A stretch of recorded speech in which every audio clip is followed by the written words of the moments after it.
राम राम। नमस्कार। इस समय हम हाई कोर्ट प्रेमिसेस में, जहाँ पे आप देख रहे हैं इस समय यहाँ पर जो पुंछ में हमारे जो 5 वीर जवान जो वीर गति को प्राप्त होने आज श्रद्धांजलि का यहाँ पर कार्यक्रम का आयोजन किया गया। उन वीर जवानों को यहाँ पर फूल माला अर्पित करके उन्हें श्रद्धांजलि दी जा रही है।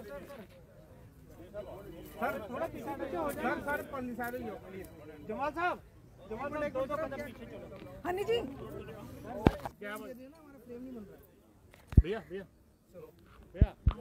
इस समय बार एसोसिएशन जम्मू की तरफ से यहाँ पर जो 5 पुंछ में जिस तरह से आतंकी ने अपनी कायराना हरकत को अंजाम दिया, जिसमें हमारे 5 वीर योद्धा वीर गति को प्राप्त हुए, उन्हें आज यहाँ पर श्रद्धांजलि का कार्यक्रम दिया जा रहा है। और इसमें जो बार एसोसिएशन के प्रधान हैं विक्रम शर्मा जी भी यहाँ मौजूद हैं। और पूरे भारत माता की वीर सैनिक अमर रहे,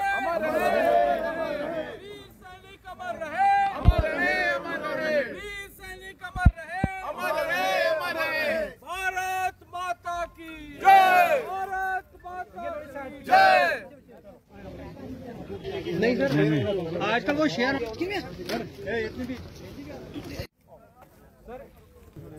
चलिए, इस समय बार एसोसिएशन के प्रधान विक्रम शर्मा जी और पूरी टीम यहाँ मौजूद है।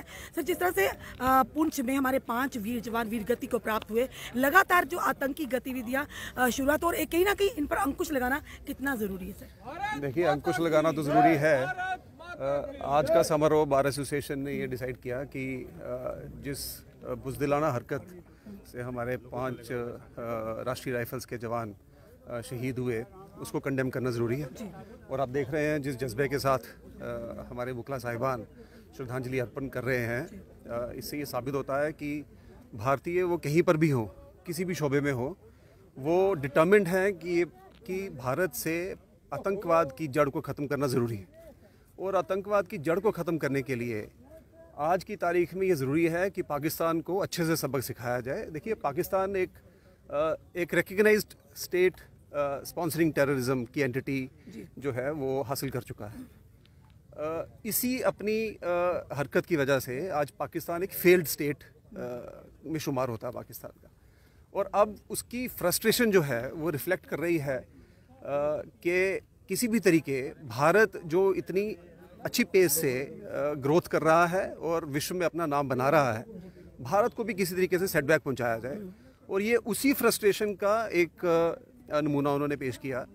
बार एसोसिएशन जम्मू यूनाइटेडली इस एक्ट ऑफ कॉवर्डिस को कड़े शब्दों में इसकी निंदा करती है और पूरी सहानुभूति जो है वो उन जवानों की फैमिलीज़ के साथ है।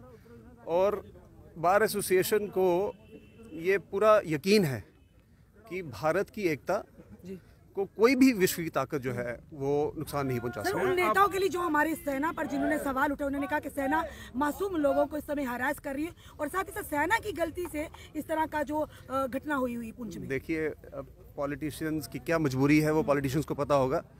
सेना की किसी भी बहादुरी के ऊपर क्वेश्चन मार्क करना ये निंदनीय है। और बार एसोसिएशन इस किस्म के किसी भी क्रिटिसिज्म को नहीं मानती। आपको क्या लग रहा है कि कश्मीर संभाग से आप जम्मू संभाग की तरफ मिलिटेंसी शिफ्ट हो रही है? पिछले 1 साल की अगर घटनाएं देखें जाए, कटरे के पास हो गई है या सिद्रा के पास हो गई या दांगड़ी हो गया, अब पुंछ में देखिए, मैंने पहले ही आपको कहा कि पाकिस्तान जो एक फेल्ड स्टेट है वो हर पूरी कोशिश करेगा कि भारत की जो एक पीसफुल लविंग सोसाइटी है, जो एक इंटीग्रेशन जिसको हम हमेशा कहते हैं यूनिटी इन डाइवर्सिटी, उसको किसी तरीके से नुकसान पहुंचाया जाए। उसके लिए वो किसी भी हद तक जा सकते हैं और हमको इस बात का पता है। लेकिन बार एसोसिएशन जम्मू का ये पूरा यकीन है कि भारत के सैनिक जिस शक्ति के साथ इस टेररिज्म का मुकाबला कर रहे हैं, वो दिन दूर नहीं है जब टेररिज्म को जड़ से खत्म कर दिया जाएगा। हमारे साथ एडवोकेट शेख शकील हैं, इनसे जानते हैं जिस तरह से पुंछ की घटना है शकील साहब, और आज यहाँ पर एक कार्यक्रम का श्रद्धांजलि कार्यक्रम की आयोजन किया गया। लगातार हमारे सैनिकों को, हमारे सुरक्षा बलों को निशाना बनाया जा रहा है, आखिर कमियाँ कहाँ हैं? क्यों नहीं पूरी तरह से अंकुश लगाया जा रहा है? देखिए, बड़ी मजबूत लीडरशिप है और यही बार बार हमें सुनने को मिलता है कि 56 इंच का सीना है, उसके बावजूद भी हमारे जो नौजवान हैं वीर गति को प्राप्त हो रहे हैं। मेरी दरख्वास्त यही भी है कि जो भी लूप होल्स हैं, जो सिक्योरिटी के जो लूप होल्स हैं, उनको टाइट करने की ज़रूरत है। तो अभी आपने देखा कि थोड़ी देर पहले हमारे भूतपूर्व गवर्नर जो थे सत्यपाल मलिक जी, उन्होंने भी एक सिक्योरिटी फेलियर का पॉइंट हाईलाइट किया है। हमें इन चीज़ों को ब्रश साइड नहीं करना चाहिए। ये मासूम आप देख लीजिए, बिल्कुल नौजवान थे हमारे ये जो जवान वीर गति को जो ये हैं, तो इसलिए मुझे लगता है कि इस किस्म के वाक़यात दोबारा रोनमा ना हो। टाइट सिक्योरिटी होनी चाहिए और ख़ास तौर पर इंटेलिजेंस का जो एक नेटवर्क है जिसके ऊपर करोड़ों अरबों रुपया खर्च किया जा रहा है। और सबसे बड़ी बात, ये जो बॉर्डर डिस्ट्रिक्ट है हमारा पुंछ और राजौरी, जहाँ पे बहुत सारी प्रेजेंस है हमारी सिक्योरिटी फोर्सेस की, हमारी आर्मी की, बीएसएफ की, ये इस किस्म के वाक़या दोबारा रोनमा ना हो, इसके लिए मेरी यही गुजारिश है अपने डिफेंस मिनिस्टर को, अपने chief of the army staff को, कि जब भी कोई वाक़या होता है वो उसकी प्रॉपर एक इन्वेस्टिगेशन होनी चाहिए, इसकी पूरी जांच होनी चाहिए, पूरी इंक्वायरी होनी चाहिए कि ये किस स्टेज पे ये फेलियर हुआ है। देखिए वहाँ का तो टेरन ही ऐसा है, बड़ा डिफ़िकल्ट टेरन है, तो वहाँ पे हो सकता है प्रेजेंस भी हो। आप देख लीजिए अभी तक जो ढांगरी के जो मिलिटेंट्स हैं उनका कोई अता पता नहीं वो किस ज़मीन में छुप गए हैं, किन जंगलों में छुप गए हैं।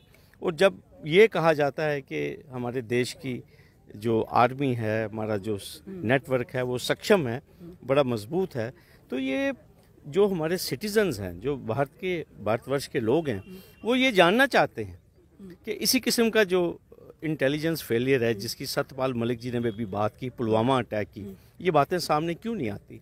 इसके ऊपर खुल के बात होनी चाहिए।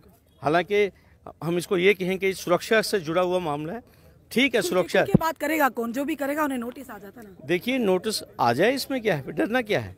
आप मुझे आप नहीं डरते? आप तो वकील हैं, जो बेचारे आम इंसान या नेता कोई होंगे या विपक्षी दल होंगे तो आज ये भी बात करते डरते, क्योंकि वो वकील तो नहीं, आप तो वकील हैं, चलो आ जाके तो यही पारा ना, वो कहाँ जाएंगे? देखिए बात ऐसे है, बात तो करनी पड़ेगी।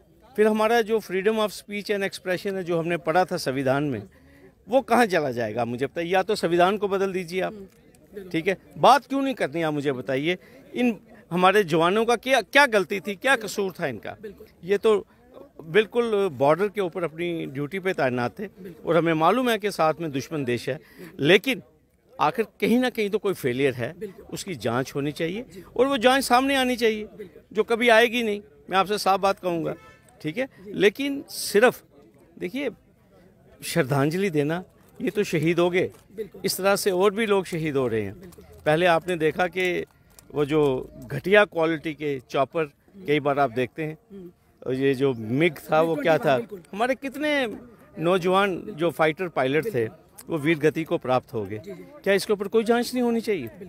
ठीक है, तो इसलिए मेरी यही आज के दिन यही मैसेज है कि सबसे पहले तो मैं ये कहूँगा कि अपने पूरा रिस्पेक्ट है, रिस्पेक्टफुल होमेज है, फ्लोरल ट्रिब्यूट्स हैं इन शोहदा को जो वीर गति को प्राप्त हुए, लेकिन साथ में मैं ये भी मांग करूँगा कि इसकी पूरी जांच भी होनी चाहिए। कोई खामोशी से कोई बैठ जाएगा, और अकाउंटेबिलिटी फिक्स होनी चाहिए, रिस्पॉन्सिबिलिटी फिक्स होनी चाहिए। ये गरीबों के बच्चे हैं, कोई पंजाब से है, कोई कहीं से है, वो यहाँ पे देश की सुरक्षा के लिए आए थे, लेकिन अगर किसी नेटवर्क या इंटेलिजेंस की फेलियर की वजह से अगर उनकी जानें गई हैं, तो जिन लोगों की वहाँ पे जिम्मेदारी है, ठीक है, उनकी they are supposed to be held accountable under the law of the land. साफ तौर पर एडवोकेट शेख शकील ने कहीं ना बहुत बड़ा सवाल या निशान खड़ा कर दिया। उन्होंने कहा कि अगर बार बार हमारे सुरक्षा बलों को या जम्मू कश्मीर पुलिस के जवानों को टारगेट किया जाता, कहीं ना कहीं कमियां तो है, उन कमियों को भरने की जरूरत है और कोई भी अकाउंटेबिलिटी होनी चाहिए। जब भी कभी इस तरह से हमारे जवान वीर गति को प्राप्त होते हैं तो किसी ना किसी की अकाउंटेबिलिटी फिक्स होनी चाहिए कि आखिर जवाबदेही क्यों। इस चीज़ पर क्यों लोग खुलकर बात नहीं करते? क्यों आखिर आए दिन हमारे जो वीर जवान है वो वीर गति को प्राप्त हो, उनकी शहादतें हो रही हैं, आखिर कब लगेगा अंकुश? वो वीर जवान न जाने कहाँ से आते हैं, अपने माता पिता के बच्चे, देश के बच्चे हैं, अपने देश के लिए, देश के लोगों के लिए रक्षा करते करते वो वीर गति को प्राप्त होते थे। एक बहुत बड़ा सवाल या निशान शेख शकील ने कहा कि अगर कहीं भी सिक्योरिटी या इंटेलिजेंसी यानी कि फेलियर है तो उन पर भी शिकंजा कसना बहुत ज़रूरी है। आखिर कब तक हम अपने वीर जवानों को खोते रहेंगे? देश के वीर जवानों को, हर एक उस माँ के बच्चे को, हर उस बहन के भाई को, सिर्फ वो उस परिवार के नहीं बल्कि पूरे देश के वो वीर जवान, पूरे देश के वो संतानें हैं जो वीर गति को प्राप्त हुए हैं। आपका क्या कहना है इस वीडियो को लेकर? अपने कमेंट सुझाव हमें जरूर दीजिए। इस वीडियो को जितना से शेयर कीजिए। जुड़े रहिए हमारे साथ अगले अपडेट के लिए। जय हिंद, जय भारत।